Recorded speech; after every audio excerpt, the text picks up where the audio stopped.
the Indian industry would be required to do some kind of a repositioning. This is important because the US is our largest trading partner and the largest exporting destination. We can offset this impact to a limited extent by trade agreements with UK, with the European Union, with the Middle East. But there is no doubt that this will cause some kind of a major hit on the incomes and profits of the products of the companies exporting to the US. The pharma industry, the drugs and pharmaceutical industry, which is India's one of the most important sunrise sectors and a major source of exports to the US, will certainly take a hit. But the extent of hit caused to the drugs and pharmaceutical industry is difficult to quantify because this is a constantly evolving situation. Measures are being put in place to mitigate the impact of such measures. So at the moment, it's difficult to quantify the impact of such measures on the pharma industry.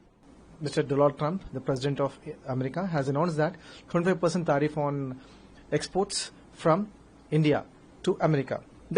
Frankly speaking, that's a ridiculous decision he has taken. He is trying to kill the market of Indian traders. That's not true because the reason is he is trying to kill his market. The reason behind that basically is he is trying to promote his more self-made manufacturing in America, but this is not going to happen because Indians work 7 days, whereas Americans work only for 5 days, where the 2 days lapse. Indians work 24/7, and apart from all the thing is the pharmaceutical effect is there. Most of the times, pharmacy from the Indian is exporting to the US, and medical equipments are exporting from India to US, and disposables, medical disposables, which are most important for America, is exposed from the Indian only, because this cost is increasing to the Americans.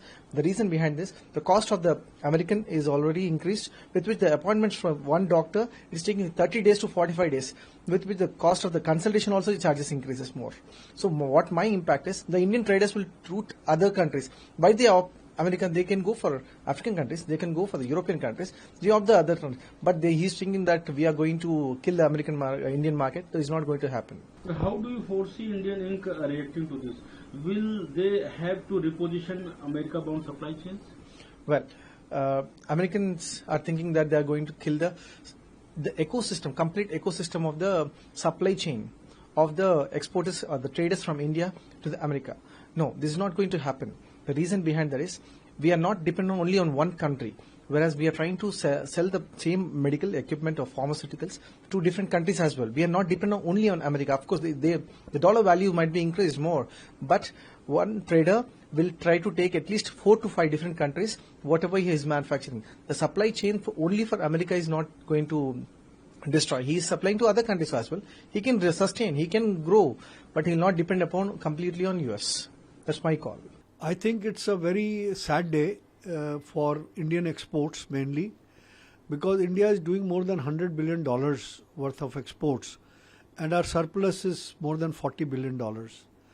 So it is definitely going to slow down some of our exports, and there will be a ripple effect on our manufacturing, particularly in carpets, in handicrafts, in all these other industries, and also in pharmaceuticals, because but it will also adversely affect the American consumer.